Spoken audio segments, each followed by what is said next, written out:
to bury the committee in even more paperwork. The Senate Judiciary Committee held a timely 4-day hearing on Judge Kavanaugh's nomination last month. Judge Kavanaugh testified for more than 32 hours over the course of 3 days. Judge Kavanaugh showed the nation exactly why he deserved to be on the Supreme Court, because of his qualifications. Judge Kavanaugh's antagonizers couldn't land a punch on him during his 3 days of testimony. Even when they made false or misleading arguments, they couldn't touch him. Some of my colleagues accused Judge Kavanaugh of committing perjury. For that false claim, the Washington Post fact checker awarded my colleague 3 Pinocchios.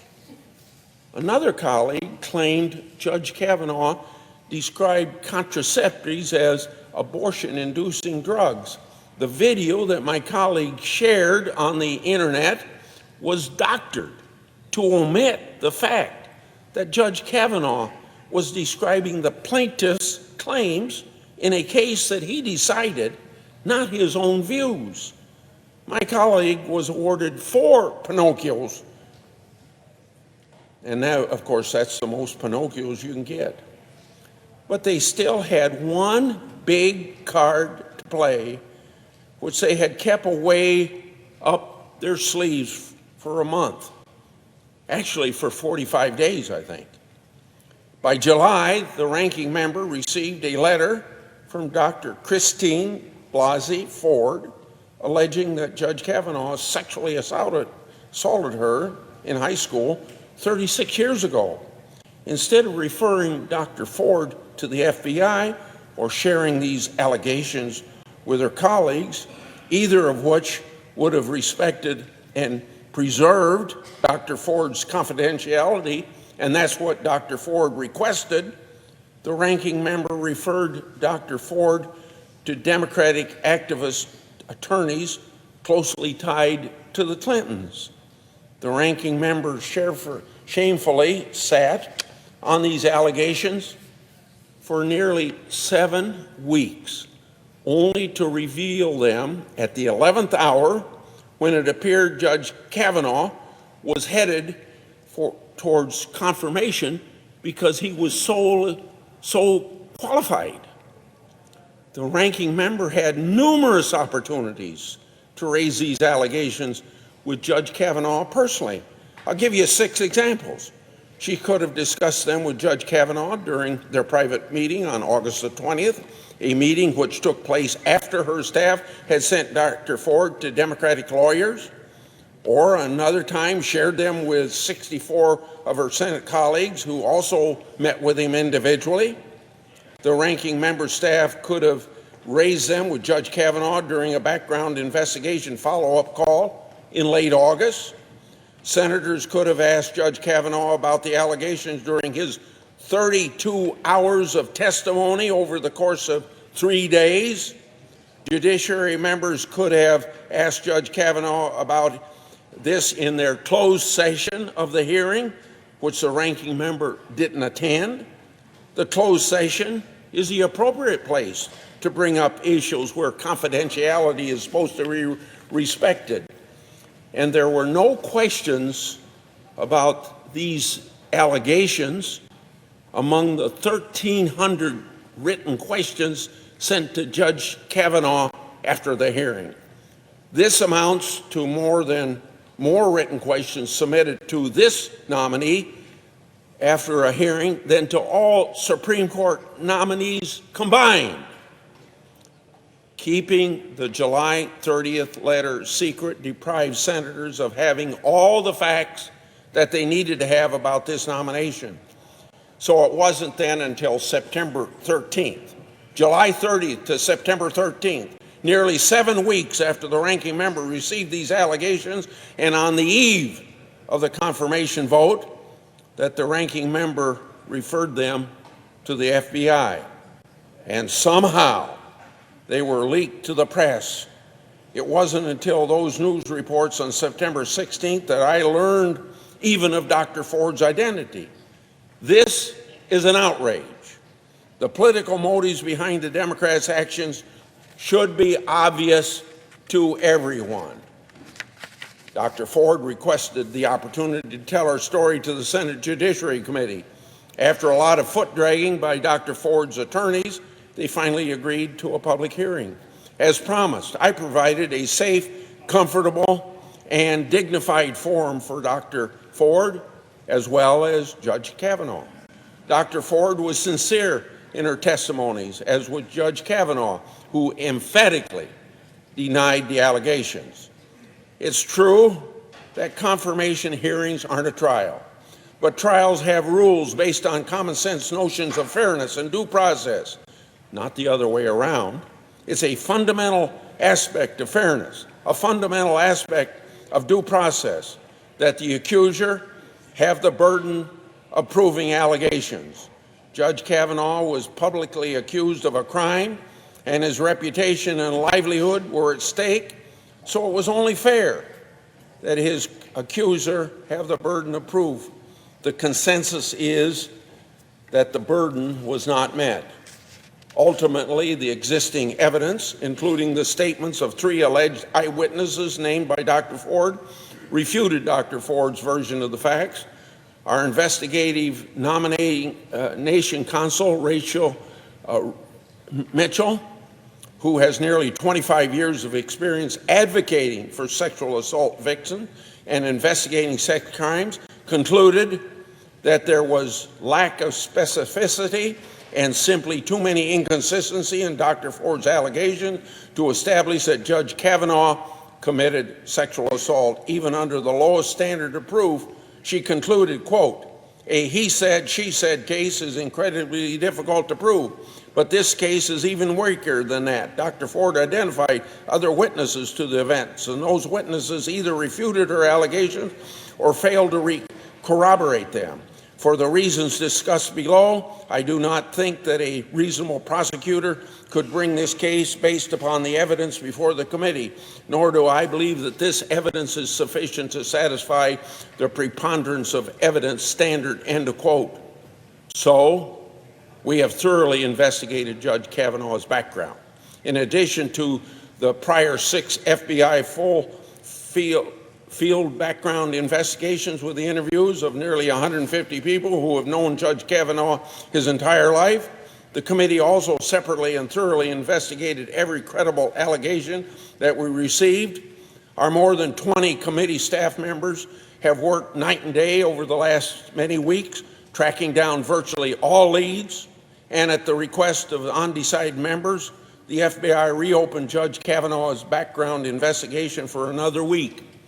The FBI interviewed 10 more people related to the latest credible sexual assault allegations, and the FBI confirmed what we Senate investigators already concluded. That is this: there's nothing in the supplemental FBI background investigation report that we didn't already know.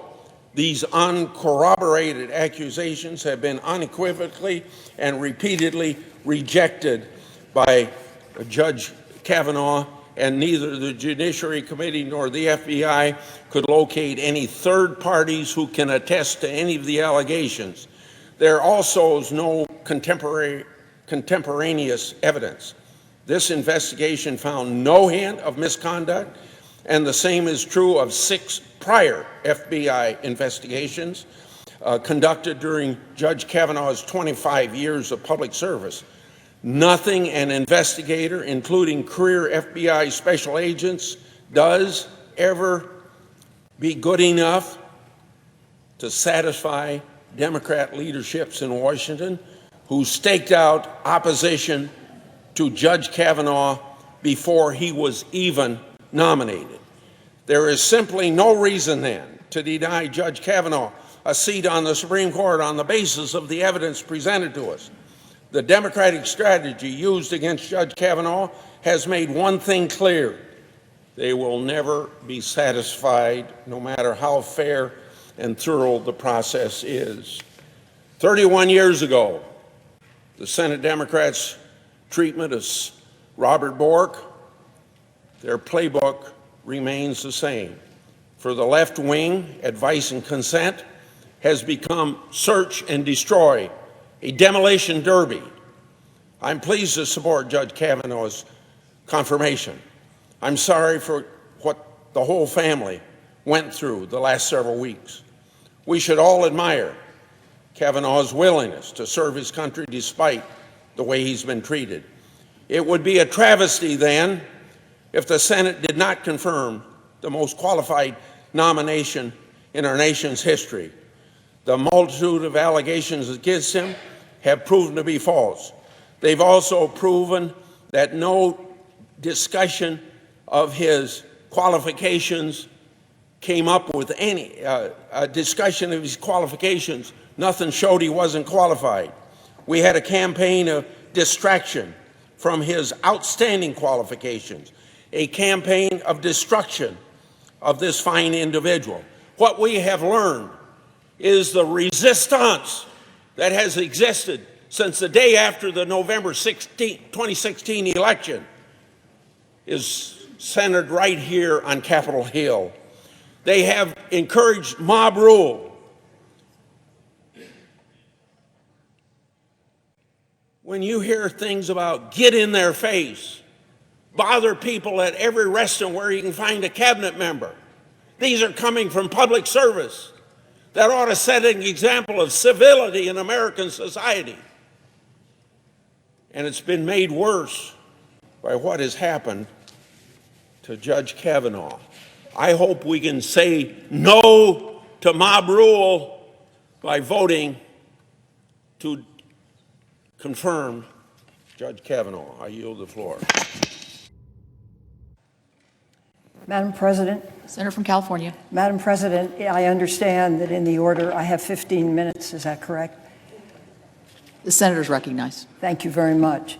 Mr. President, Madam President, this has been my 9th Supreme Court nomination hearing, and I must say, I've never experienced anything like this.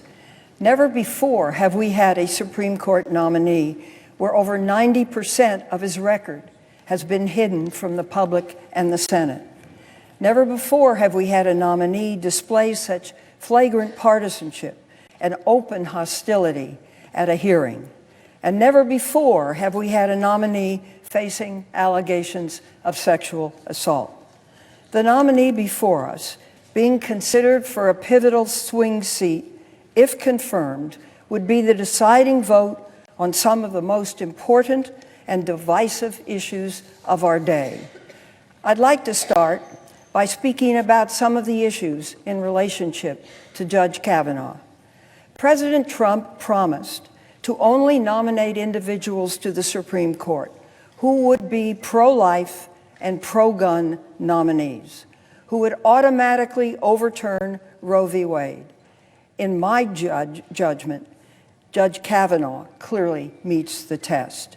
In a speech in 2017, Judge Kavanaugh focused on praising Justice Rehnquist and his dissent in Roe v. Wade, where he challenged the right to women's privacy as protected in the Constitution. Also last year, Judge Kavanaugh argued in a dissent in a Texas case that a Jane Doe should not be able to exercise her right to choose because she did not have family and friends help her make the decision.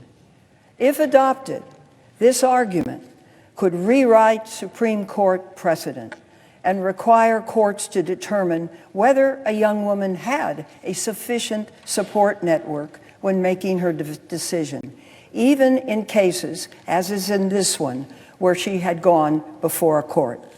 His reasoning demonstrates that Judge Kavanaugh not only is willing to disregard precedent, but his opinions fail to appreciate the challenging realities women face when making these most difficult decisions.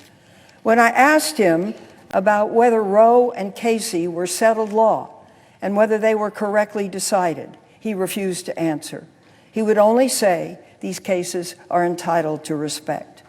Roe v. Wade, as we all know, is one of a series of cases that upheld an individual's right to decide who to marry, where to send your children to school, what kind of medical care you can receive at the end of life, as well as whether and when to have a family. The government cannot interfere with these decisions according to these cases. Another issue that gives me great pause is Judge Kavanaugh's extreme view on guns. In reviewing his record and judicial opinions, it's clear his views go well beyond simply being pro-gun. During a lecture at Notre Dame Law School, Judge Kavanaugh himself said he'd be, quote, the first to acknowledge that most lower court judges have disagreed with his views on the Second Amendment.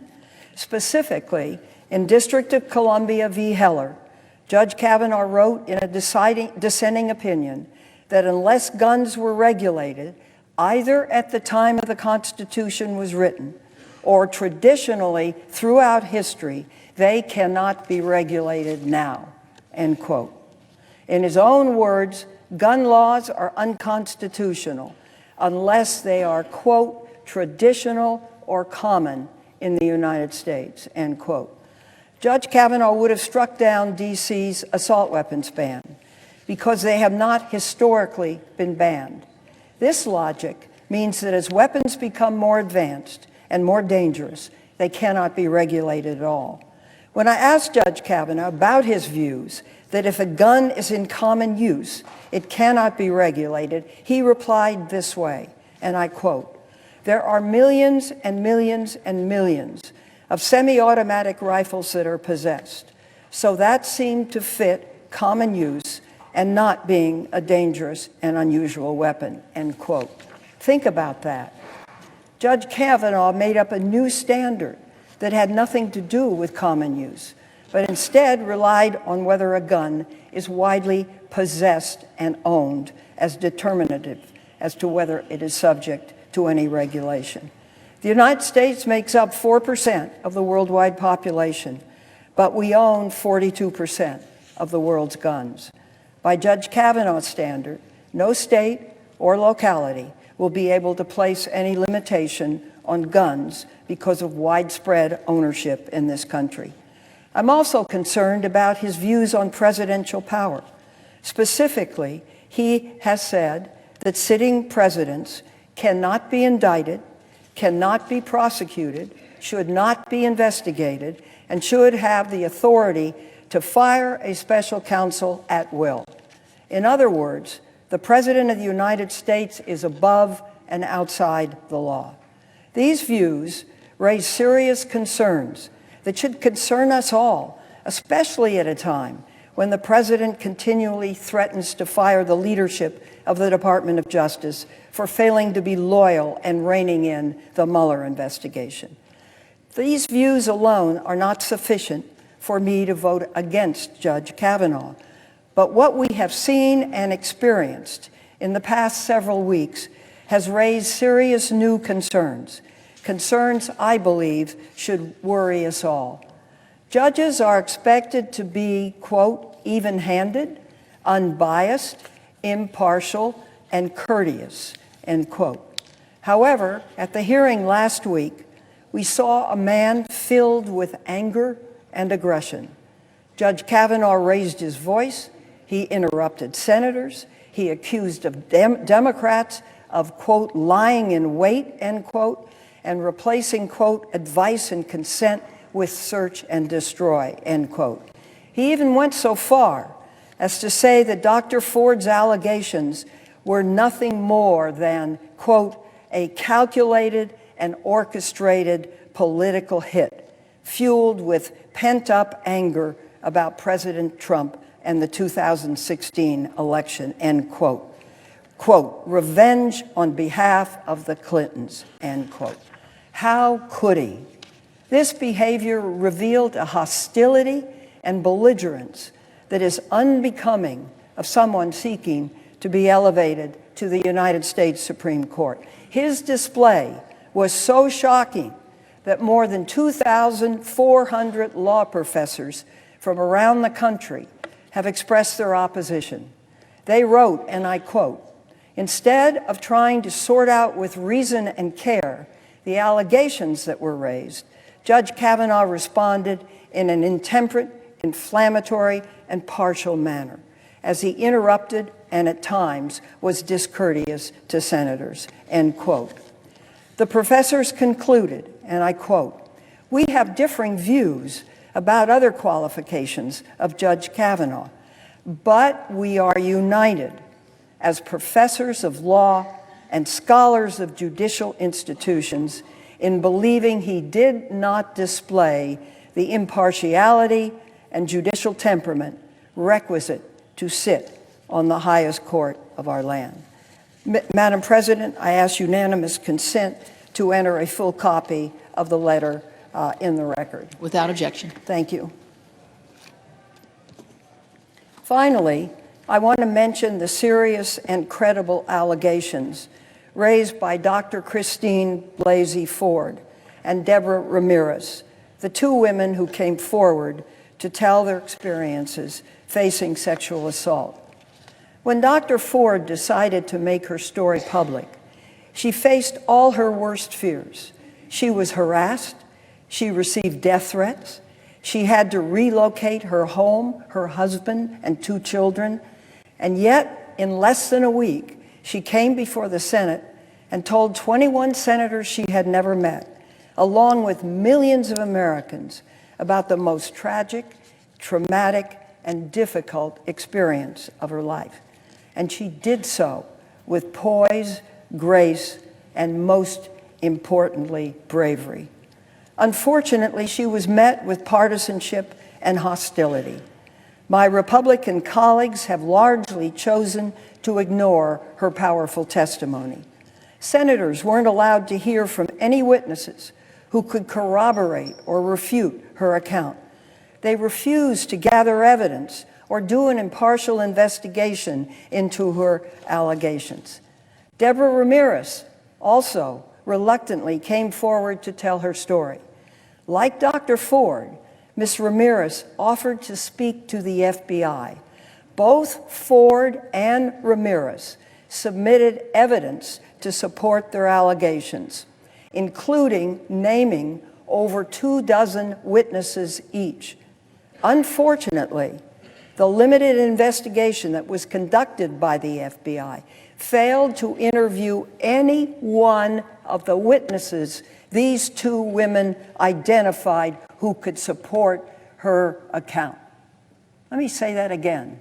They refused to investigate, to talk with any of the 24 witnesses that could have supported their accounts. Mr. President, I think it's important to remember why we're here today. We're here to determine whether Judge Kavanaugh has demonstrated the impartiality, the temperament, the even-handedness that's needed to serve on this great high court of our land. If confirmed, he will join 8 other individuals who are charged with deciding how the laws of our land are interpreted and applied.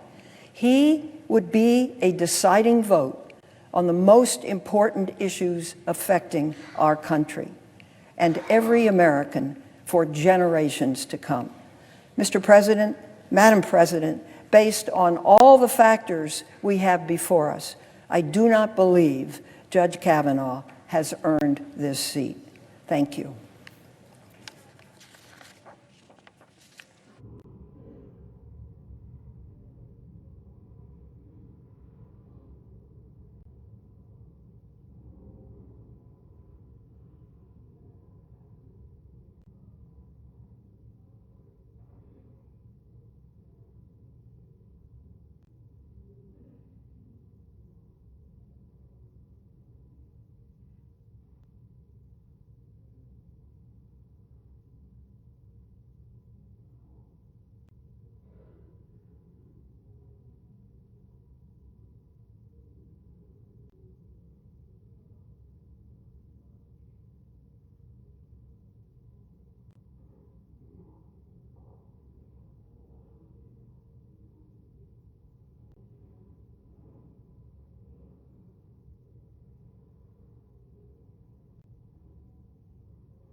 Madam President. Democrat leader. Thank you, Madam President. Now, Madam President, from start to finish, President Trump's nomination of Judge Brett Kavanaugh to the United States Supreme Court will go down as one of the saddest, most sordid chapters in the long history of the federal judiciary. The well was poisoned from the outset when President Trump selected Judge Kavanaugh from a list of names pre-approved by hard-right special interest groups for whom the national interest is a trifling concern compared to repealing Roe v. Wade, cutting people's health care, and achieving a partisan majority on the Supreme Court. The rot worsened when the Republican majority on the Judiciary Committee shielded the bulk of Judge Kavanaugh's records from the public, discarding decades of bipartisan precedent and thwarting norms of transparency and of fairness. And finally, the dam broke under the weight of credible allegations that Judge Kavanaugh committed a sexual assault in high school. In 2018, the Republican majority conducted a hearing that made the Anita Hill hearings in 1991 look fair by comparison. In this hearing, there were no corroborating witnesses on either side, no independent investigation of the facts to inform the questioning. They even hired an outside counsel to put a witness, Dr. Ford, on trial. Only at the 11th hour, urging of breakaway members of their caucus, Republicans submitted reluctantly to a one-week investigation of the allegations, an investigation which was then severely circumscribed by the White House. Our Republican friends blame us for this process. They're always finding a straw man, but nothing could be further from the truth. First, they blame us for delay, knowing full well that Majority Leader McConnell has complete control of when nominees are brought to the floor. Leader McConnell could have moved this nominee 2 weeks ago or 1 week ago. Democrats had no say, and don't, when it comes to who comes to the floor. But in each case, Leader McConnell couldn't move the nominee forward because he was blocked by fellow Republicans, not Democrats, from moving forward. When it comes to complaining about delay, two words never come from our Republican friends' lips: Merrick Garland. Republicans are also saying we engaged in, quote, a smear campaign or the politics of personal destruction with this nomination. In reality, again, they're using Democrats as a straw man because what they're really talking about is what Dr. Ford said. Democrats did not induce her to come forward. Her conscience did. And our Republican friends, are our Republican friends accusing Dr. Ford and her deeply held memories of what happened to her of a smear campaign? Are they accusing Dr. Ford of a smear campaign? Of engaging in the politics of personal destruction? Because that is who they're actually blaming. They're decrying her testimony and then trying to blame Democrats. I don't blame them. They have a flawed nominee. They don't want the focus on the nominee. When future Americans look back at these proceedings, let them draw no lessons from the Senate's conduct here. Let them look back on this chapter as the shameful culmination of the scorched earth politics practiced by the hard right in America. People who will stop at nothing to entrench an advantage on our nation's courts. Let the confirmation process for Judge Kavanaugh be recorded as a sorry epilogue to the brazen theft of Justice Scalia's seat, the ignominious end of bipartisan cooperation and consultation on the confirmation of Supreme Court justices. And for what? For whom were Senate Republican leaders willing to discard all semblance of fairness to confirm? Judge Brett Kavanaugh, certainly a product of an elite education, but also someone with hard right, conservative jurisprudence, far, far away from what average Americans believe. Why most Democrats opposed his nomination at the outset feels like ancient history now. But let us not forget that, most importantly, we strongly disagree with a number of Judge Kavanaugh's views. He's deeply skeptical of unenumerated rights, including a woman's right to make fundamentally private decisions about her medical care. He's deeply skeptical of the government's role in protecting Americans with pre-existing conditions. He's deeply skeptical of nearly all rules and regulations that protect consumers, workers, the environment. And the flashing red light warning sign at the center of Judge Kavanaugh's jurisprudence are his views on executive power and accountability. Somehow, this conservative judge and scholar of the Constitution sees at the heart of American democracy a president cum king, an executive who's unaccountable to the laws he's sworn to uphold, a head of state who, while in office, should be beyond the reach of subpoenas, criminal investigations, or civil investigations. This moment in American history demands deep skepticism about Judge Kavanaugh's views on executive power, nominated as he was by an executive who disdains the constraints of his office and who is at this very moment the apparent subject of investigations his Supreme Court nominee believes should be invalid. I met with Judge Kavanaugh for almost 2 hours, and I asked him about all of those issues. His answers were constantly evasive and utterly unsatisfactory. It was deja vu all over again in the first round of hearings, when Judge Kavanaugh deliberately avoided talking about his views on Roe, health care, presidential accountability, and more. There was no legal reason, rule, or logic that prevented him from being clear and saying what he thought. He was evasive because he knows that his views are deeply at odds with the progress America has made over the last century of jurisprudence, and at odds with what most Americans believe. His performance was not only unfair and frustrating to the Senate, it was unfair to the American people.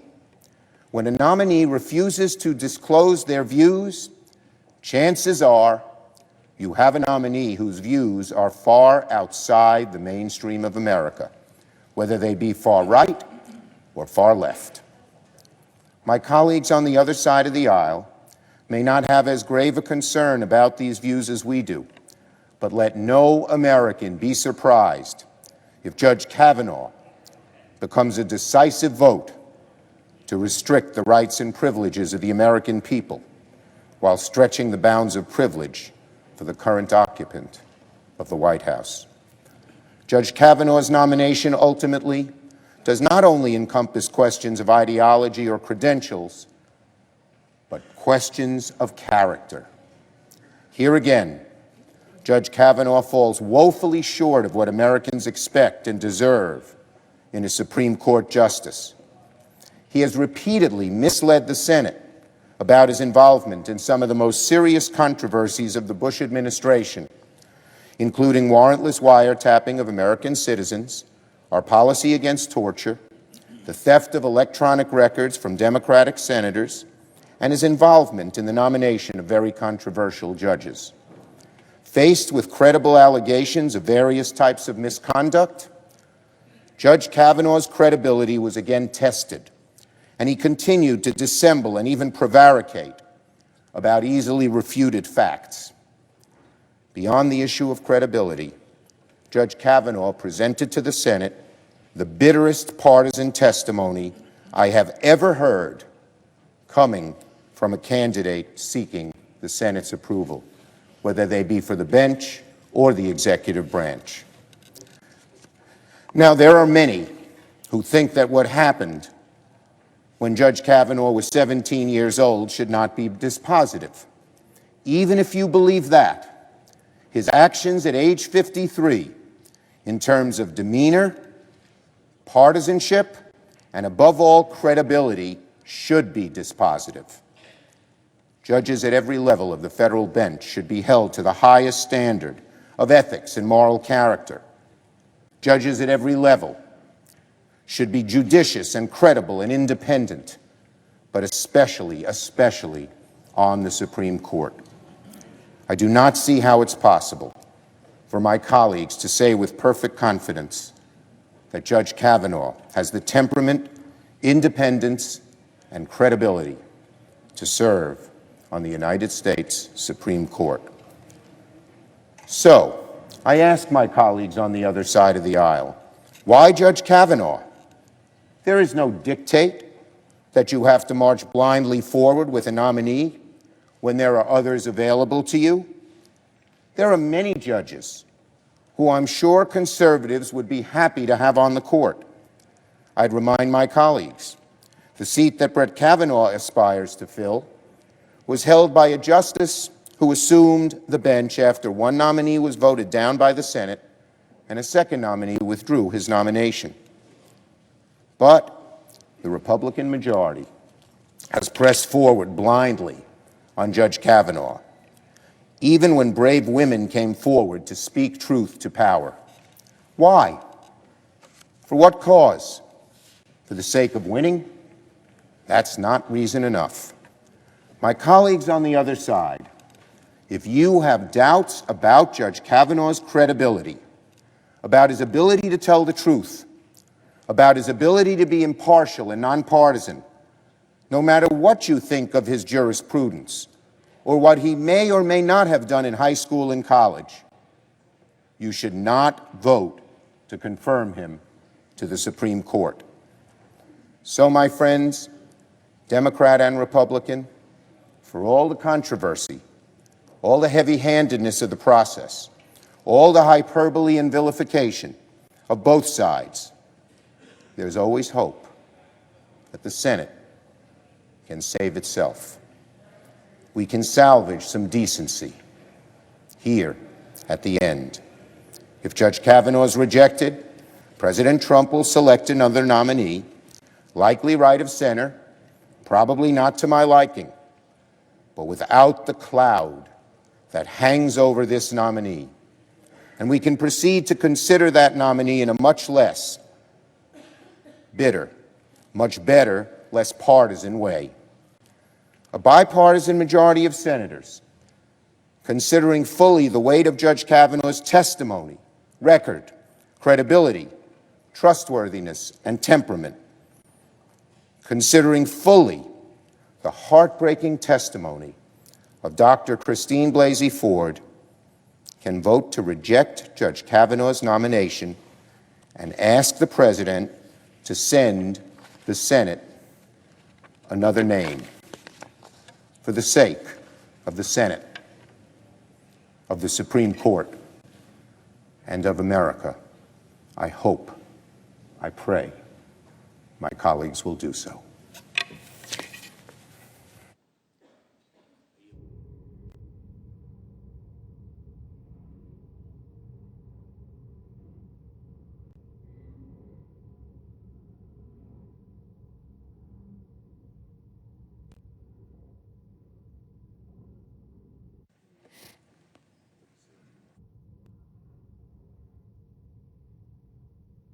Madam President.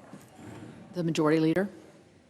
It was 88 days ago that President Trump announced his nomination of Judge Brett Kavanaugh to fill the current vacancy on the Supreme Court.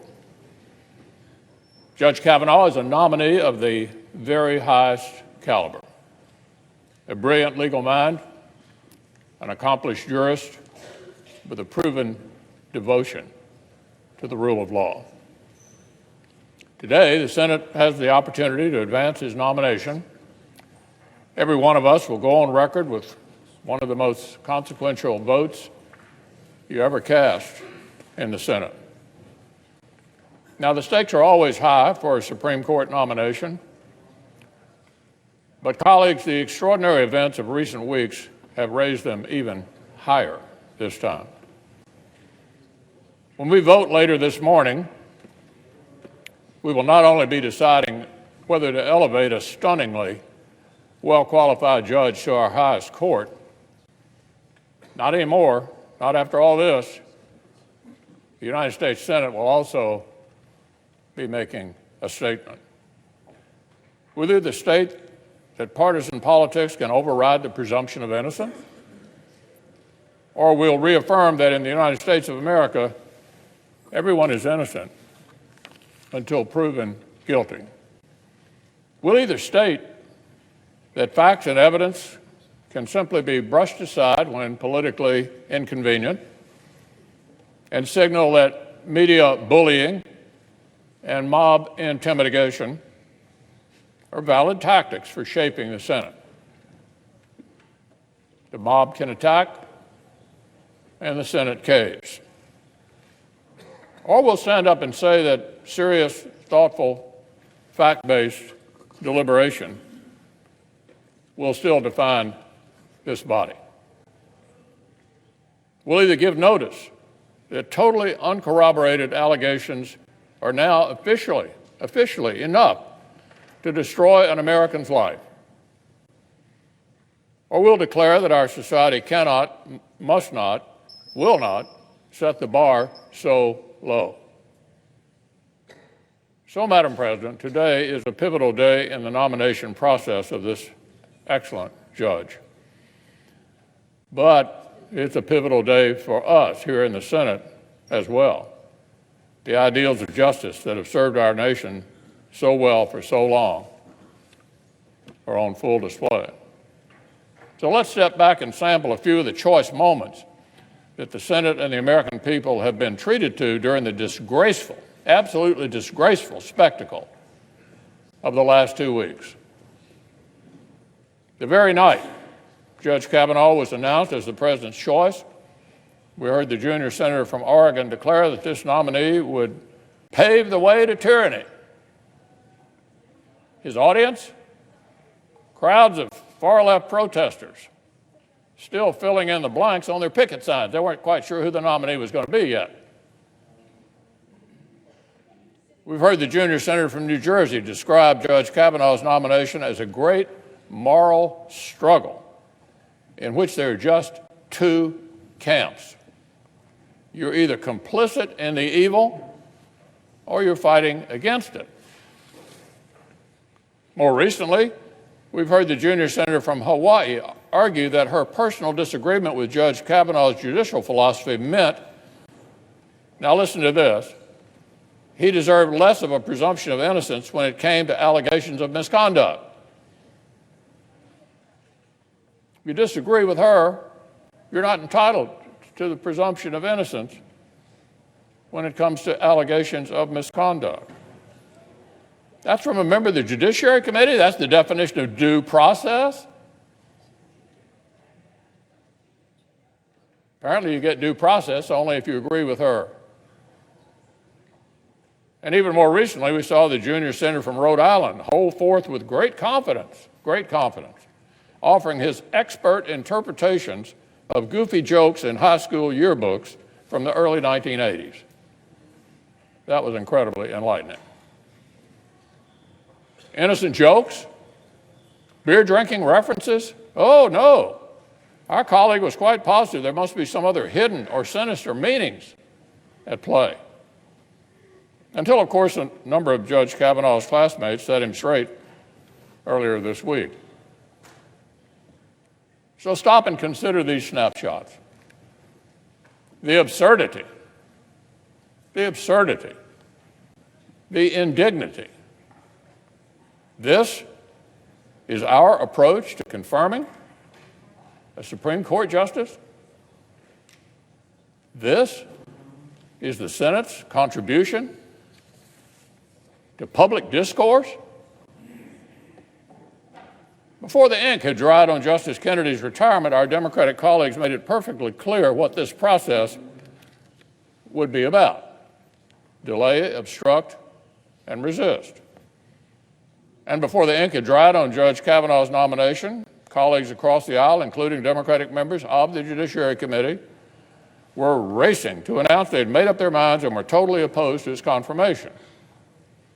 Mere hours after Judge Kavanaugh was nominated, my friend, the Democratic leader, promised, quote, "I will oppose him with everything I've got," he said, hours after he was nominated.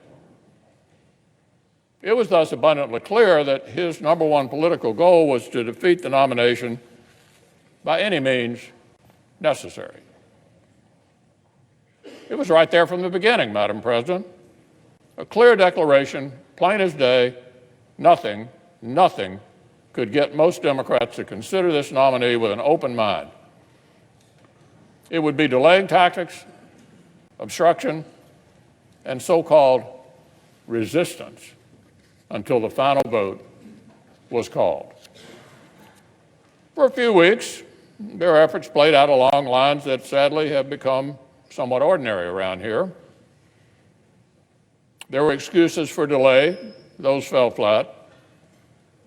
There were gross distortions of Judge Kavanaugh's record that were batted down by outside fact checkers. And there were all the usual phony apocalyptic pronouncements that are shouted whenever a Republican president dares to nominate a Supreme Court justice. Happened every time. Hostile to women, hostile to vulnerable people, hostile to workers. Same old tricks, same old playbook. But here was the problem. The old plays weren't working. The distortions were being literally drowned out by the facts. Senators received and reviewed more pages of background materials on Judge Kavanaugh's nomination than for every previous Supreme Court nomination combined. We read Judge Kavanaugh's 12-year record of judicial rulings from our nation's second highest court, 300 plus opinions. We heard sworn testimony, written accounts from hundreds of character witnesses from all stages of Judge Kavanaugh's life and career. And the picture painted by these facts was nothing like the caricature. Nothing like the caricature. So it was clear, Madam President, the old tactics weren't working. Wasn't going to get the job done. The resistance demanded more. Try something new, they said. Well, we all know what happened next. Uncorroborated allegations of the most sensitive, most serious sort were quickly sharpened into political weapons. One such allegation, shared by Dr. Ford in confidence with the Democratic side of the Judiciary Committee, somehow, mysteriously, found its way into the press. Well, Chairman Grassley immediately set out on a sober, focused search for the truth. The committee collected testimony, organized a new hearing, and most recently asked for the supplemental FBI background investigation, Judge Kavanaugh's seventh FBI investigation. By any fair standard, the facts, the actual facts, proved to be straightforward. No corroborating evidence, none, was produced to support any of the allegations leveled against Judge Kavanaugh. No corroborating evidence from the FBI inquiry or from anywhere else. Nothing. Well, that wasn't enough for our Democratic colleagues, of course. The facts were not exactly the point. After all, we sort of get it by now. When the very FBI investigation for which they'd been clamoring turned up no new evidence, the Democrats moved the goalposts yet again.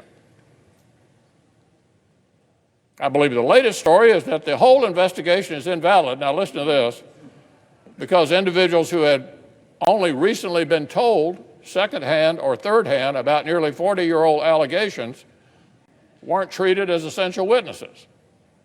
Let me say that again. The latest story is that the whole investigation is invalid because individuals who had only recently been told secondhand or thirdhand about nearly 40-year-old allegations weren't treated as essential witnesses. Never mind that they didn't actually witness anything. They didn't witness anything. So let's be clear, Madam President, these are not witnesses. These are people supposedly in possession of hearsay that they first heard 35 years after the supposed fact. What nonsense. The people whom Dr. Ford claimed were witnesses, they have spoken with the FBI. We know that because they, through their attorneys, put out public statements saying so. And what we know now is what we knew at this time a week ago. There is absolutely no corroborating evidence for these allegations. Same thing we heard a week ago. If they were, you bet we'd have heard about it, but there isn't. So notwithstanding that, Madam President, the leak of Dr. Ford's letter in violation of her privacy and against her wishes opened the floodgates. The feeding frenzy was full on. The weaponization of her letter by the left led to a torrent of other equally uncorroborated allegations.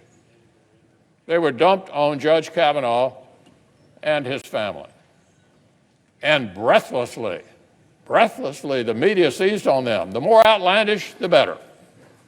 Americans were informed that Judge Kavanaugh masterminded violent drug gangs as a young teenager until that accuser walked her story back.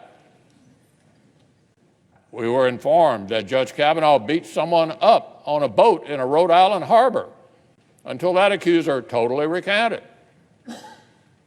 We heard another tall tale of physical assault until that account was thoroughly debunked by a sitting federal judge.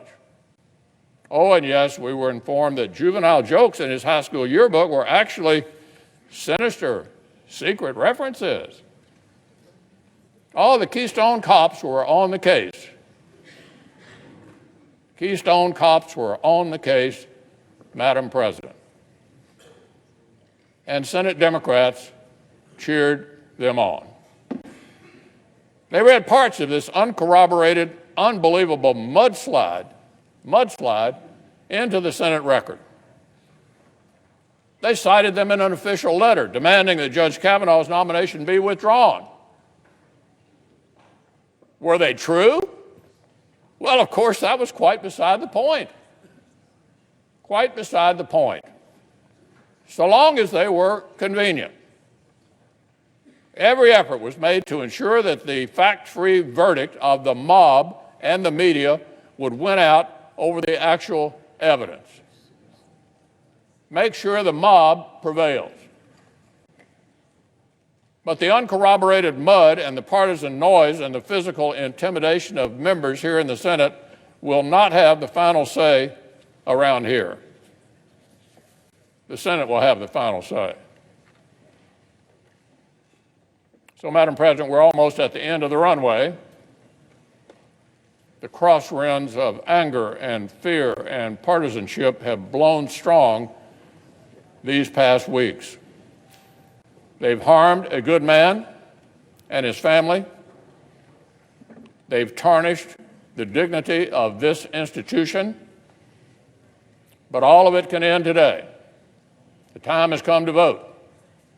The Senate stands on the threshold of a golden opportunity. We have the opportunity to advance the nomination of an incredibly well-qualified and well-respected jurist to a post that demands such excellence.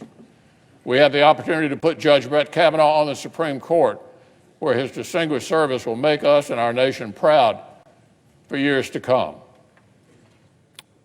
But we have the opportunity to do even more.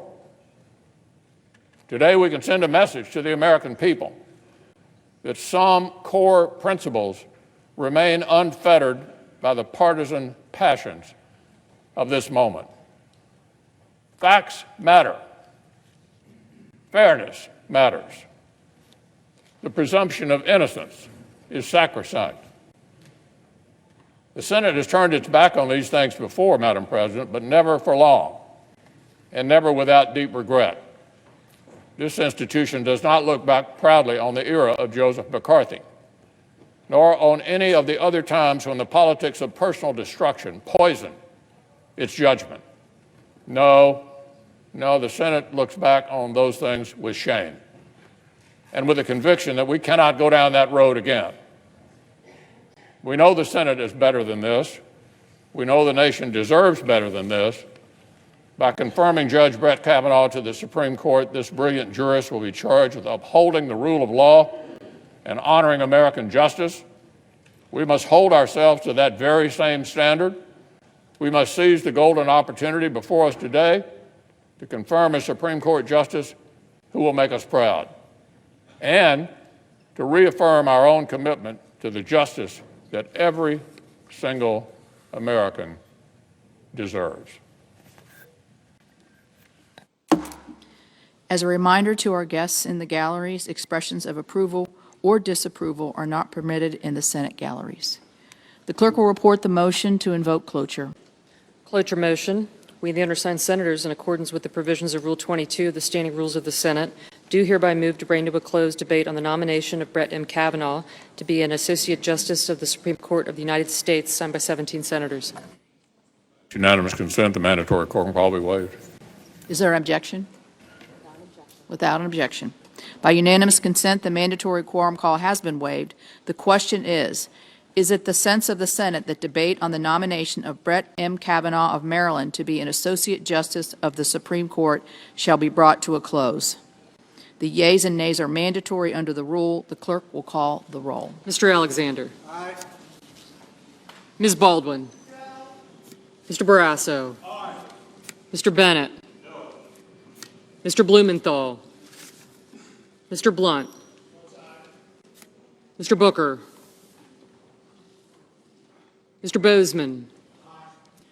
Mr. Brown. Mr. Burr. Ms. Cantwell. Mrs. Capito. Mr. Cardin. Mr. Carper. Mr. Casey. Mr. Cassidy. Ms. Collins. Mr. Coons. Mr. Corker. Mr. Cornyn. Ms. Cortez Masto. Mr. Cotton. Mr. Crapo. Mr. Cruz. Mr. Daines. Mr. Donnelly. Ms. Duckworth. Mr. Durbin. Mr. Enzi. Mrs. Ernst. Mrs. Feinstein. Mrs. Fisher. Mr. Flake. Mr. Gardner. Mrs. Gillibrand. Mr. Graham. Mr. Grassley. Ms. Harris. Ms. Hassan. Mr. Hatch. Mr. Heinrich. Ms. Heitkamp. Mr. Heller. Ms. Hirono. Mr. Hoven. Mrs. Hyde-Smith. Mr. Inhofe. Mr. Isaacson. Mr. Johnson. Mr. Jones. Mr. Kane. Mr. Kennedy. Mr. King. Ms. Klobuchar. Mr. Kyle. Mr. Lankford. Mr. Leahy. Mr. Lee. Mr. Manchin. Mr. Markey. Mrs. McCaskill, Mr. McConnell,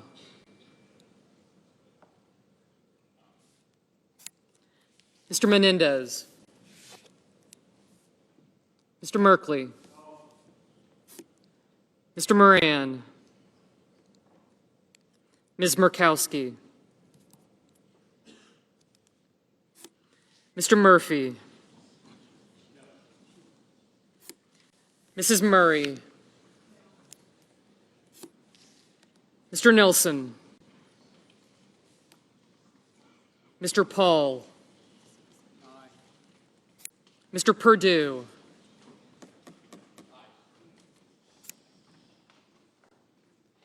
Mr. Peters, Mr. Portman, Mr. Reed, Mr. Risch, Mr. Roberts, Mr. Rounds, Mr. Rubio, Mr. Sanders, Mr. Sass, Mr. Schatz, Mr. Schumer, Mr. Scott, Mrs. Shaheen, Mr. Shelby, Ms. Smith, Ms. Stabenow, Mr. Sullivan, Mr. Tester, Mr. Thune, Mr. Tillis, Mr. Toomey, Mr. Udall, Mr. Van Hollen, Mr. Warner,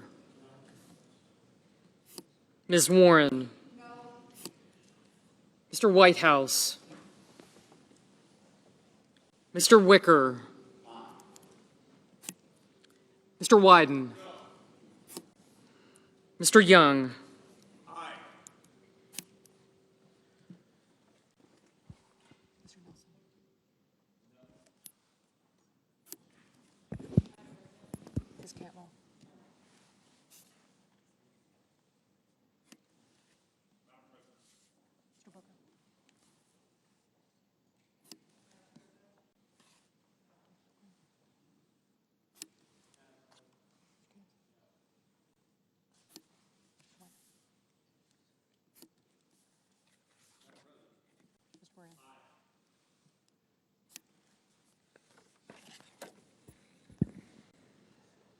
Senators voting in the affirmative: Alexander, Barrasso, Blunt, Bozeman, Burr, Capito, Cassidy, Collins, Corker, Cornyn, Cotton, Crapo, Cruz, Daines, Enzi, Ernst, Fisher, Flake, Gardner, Graham, Grassley, Hatch, Heller, Hoeven, Heidt-Smith, Inhofe, Isaacson, Kennedy, Kyle, Lankford, McConnell, Moran, Paul, Perdue, Portman, Risch, Roberts, Rounds, Rubio, Sass, Scott, Shelby, Sullivan, Thune, Tillis, Toomey, Wicker, and Young. Mr. Manchin, aye. Senators voting in the negative: Baldwin, Bennett, Booker, Brown, Cantwell, Cardin, Casey, Coons, Cortez Masto, Duckworth, Durbin, Feinstein, Gillibrand, Harris, Heinrich, Kane, Klobuchar, Leahy, Markey, Merkley, Murkowski, Murphy, Murray, Nelson, Peters, Schatz, Smith, Stabenow, Tester, Udall, Warner, Warren, Whitehouse, and Wyden. Mr. Sanders, no. Mr. Lee, aye.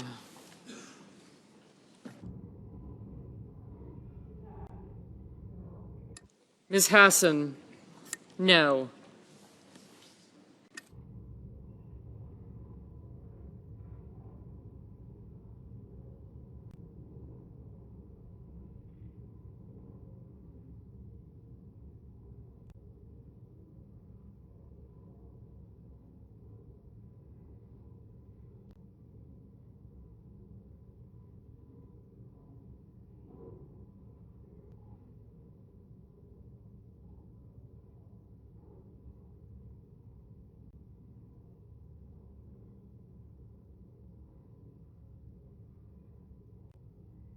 Mr. Jones, no.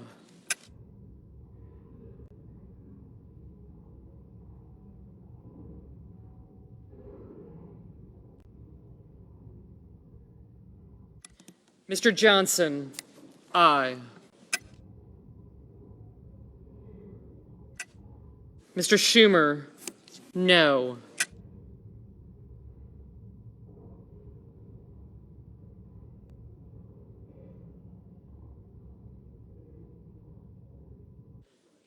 Mr. Donnelly, no.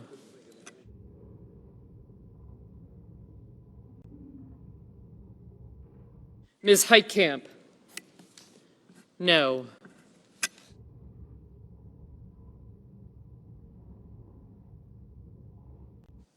Mrs. McCaskill, no. Mr. Menendez, no.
Mr. Reed, no.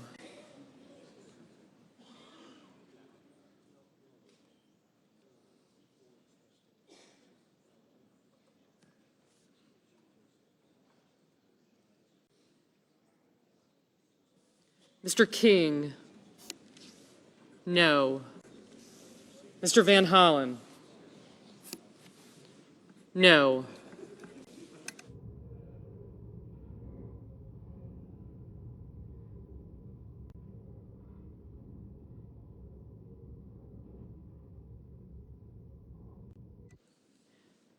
Ms. Hirono, no.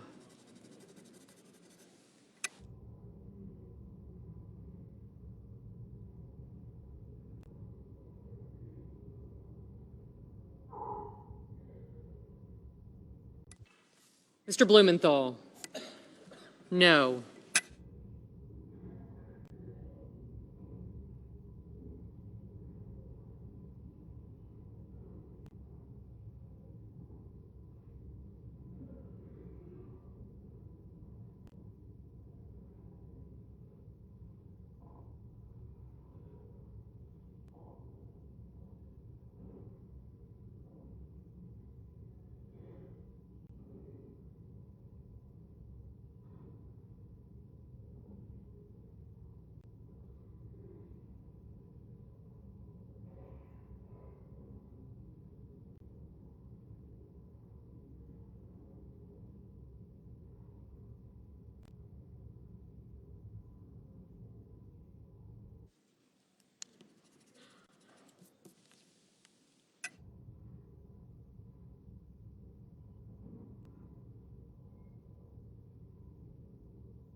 Mrs. Shaheen?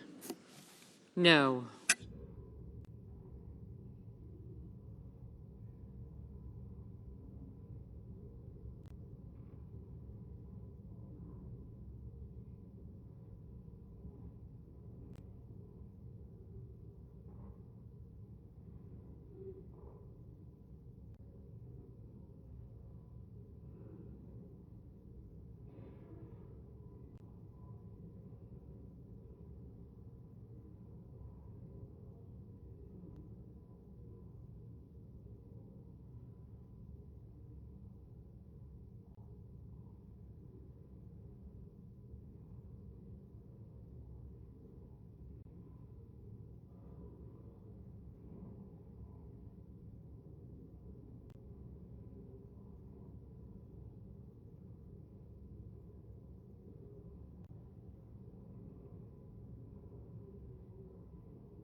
Mr. Carper?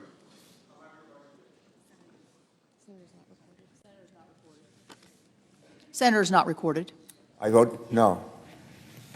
Mr. Carper? No.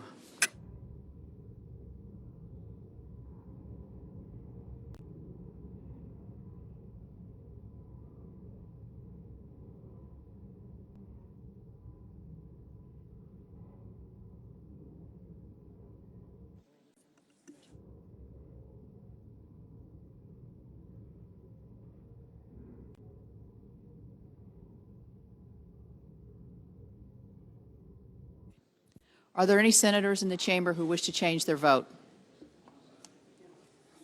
As a reminder to our guests in the galleries, expressions of approval or disapproval are not permitted in the Senate galleries. Thank you. On this vote, the yeas are 51, the noes are 49. The motion is agreed to.